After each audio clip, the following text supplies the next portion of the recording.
miris turske kafe. Zdravo svima, dobrodošli na moj YouTube kanal.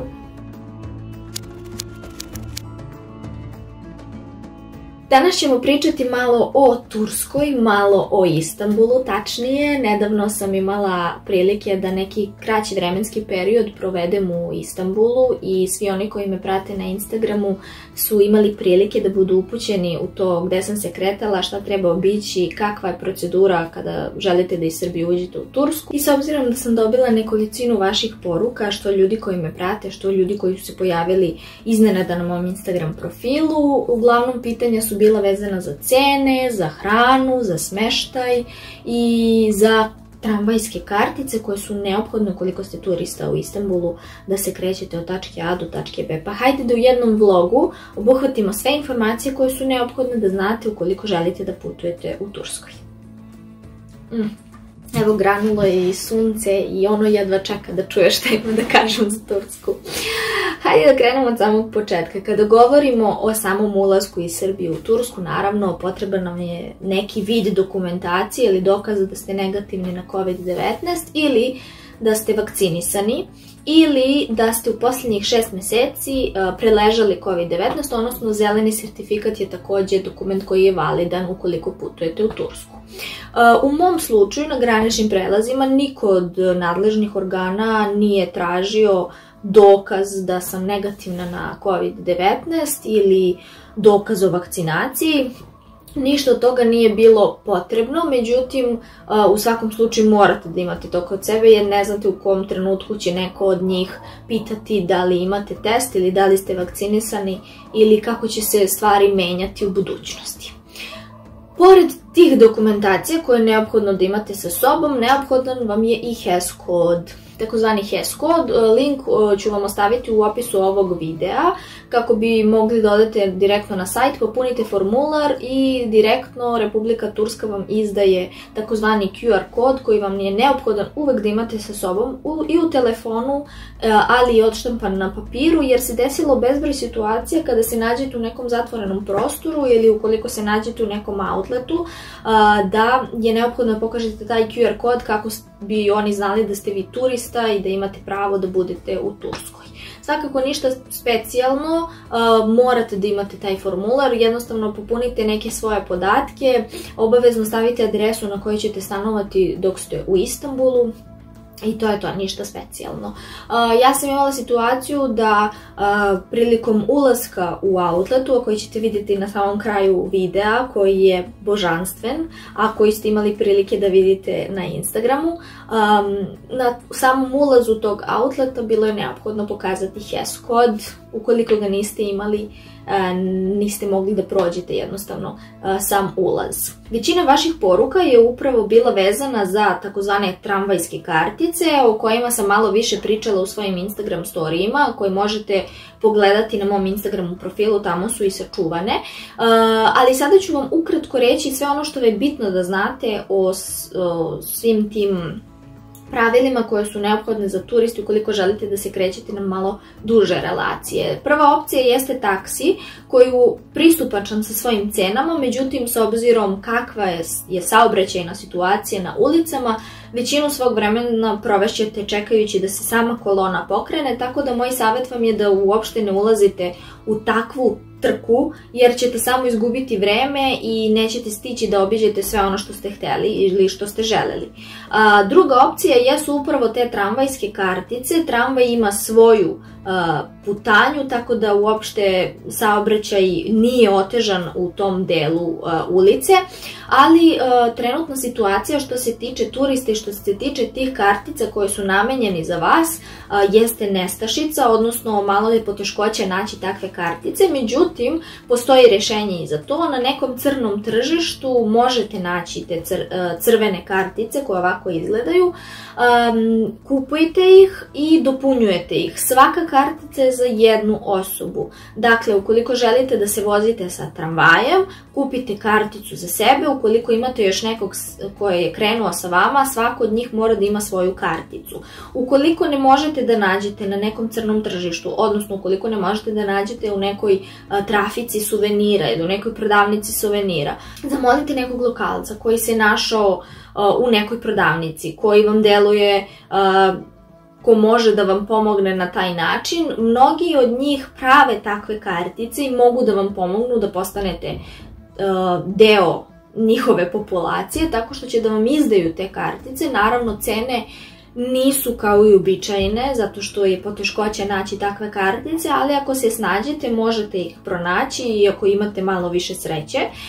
Tako da sa tim karticama, kada ih dopunjujete, možete da se vozite u tramvaju gde god da krenete. Sada možete da se upoznate sa glavnom ulicom u Istanbulu. Ona vas vodi direktno do Aja Sofije, do Kapali čaršije, do Plave džamije i do takozvane Sultanove džamije, pa ukoliko želite da se upoznate sa nekim od tih istorijskih džamija i monumenta, vi se slobodno putite tom ulicom, nikako nećete pogrešiti. Ali ako govorimo o Kapali čaršije, o takozvanom Grand bazaru, to je jedan od najstarijih i najvećih bazara u čitavoj Evropi. U njemu se nalaze oko nekih 4000 prodavnica i zanimljiva činjenica jeste da zauzima 61 ulicu istanbulskog prostora, što je ogroman površinski prostor gde jednostavno ne možete obići sve te prodavnice, ali je veoma interesantno obići deo tog prostora ukoliko želite da se upoznate sa orijentalnom Turskom, ukoliko želite da upoznate šta je to tradicionalno što potiče od Turske i ukoliko želite da kupite nešto od poklona, vi se uputite u Kapali čaršiju. Zanimljiva činjenica u Turskoj jeste i vodite računa o tome da kada se nađete u nekom bazaru ili u nekoj prodavnici ili supermarketu, cene nećete naći ni u kom delu, tako da svaka cena je za svakog turistu drugačija. Tako da igrajte njihovu igru, odnosno cenkajte se sa njima, oni to obožavaju. Ukoliko ste sigurni da želite da kupite neki proizvod, spuštajte cenu do onog trenutka do kad želite da platite određeni iznos za taj proizvod.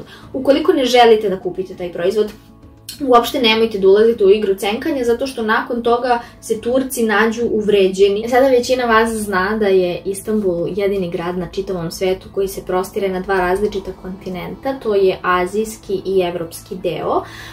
U mom slučaju ja sam iskoristila priliku da vidim i azijski deo tako što sam otišla na vidikovac Čamlidža. U mojim Instagram storijima imate detaljnije opisano kako možete da stignete do tog vidikovca. Sa jedne strane imat ćete prilike da vidite Evropu, sa druge strane imat ćete prilike da vidite Aziju i to je nešto neverovatno kad u jednom trenutku možete da osjetite dve različite kulture, dve različite nacije, da vidite dve različite arhitekture, strukture i to je stvarno doživljaj. A ako se nađete na vidikovcu, obavezno probajte takozvane kumpire. To su zapravo turski pečeni krompiri punjeni različitim povrćem i različitim dodacima i stvarno je doživljaj kada imate prilike da jedete takozvane turske kumpire sa pogledom na Evropu ili sa pogledom na Aziju. Ako ste kao ja pomislili da turska kafa zapravo potiče iz Turske, prevarili ste se. Njihov glavni napitak jeste crveni čaj i to je napitak u toku celog dana koji Turci koriste. Baklava, rahat lokum, tolumba, halva, čajevi, začini, ali i pistaći samo su neki od mnogobrojnih delikatesa koje Turska nudi svojim turistima. I upravo u ovakvim prodavnicama naići ćete na gostoprimljive zaposlene, ali i vlasnike ovakvih objekata koji će vam upotpuniti doživljaj Turske i koji će vas ugostiti na pravi način tako što će vam skuvati tursku kafu ili turski čaj i ugostiti vas sa najlepšim slatkišima po vašem izboru. Za jedan obrok u restoranu neophodno je odvojiti 15 € po osobi, zavisno od toga šta budete želeli da jedete, ali porcija mesa, porcija bifteka je nekih 15 €. Restoran, ali i prodavnice koje će svakako oduševiti svakog od vas koji su ljubitelji slatkiša jeste upravo prodavnica Mustafa Hafiz, koja ima dugotrajnu tradiciju u celoj Turskoj i s obzirom da prave svoje baklave, da prave svoje sve proizvode, nikako nećete pogrešiti ukoliko se uputite tamo i kupite nešto za poklon svojim najmilijima. Naravno, cene jesu malo drugačije u odnosu na neke druge prodavnice koje se bave istim proizvodima, ali opravdanje leži upravo u godinama postojanja. A takođe na istanbulskim ulicama naći ćete nešto što je zdravo i što je takozvana vitaminska bomba. Govorimo o ceđenom naru. Za samo 2 turske lire moći ćete da popijete ceđeni nar, a Turci koji su veoma gostoprimljivi dozvolit će vam da izaberete nar koji se vama najviše dopada.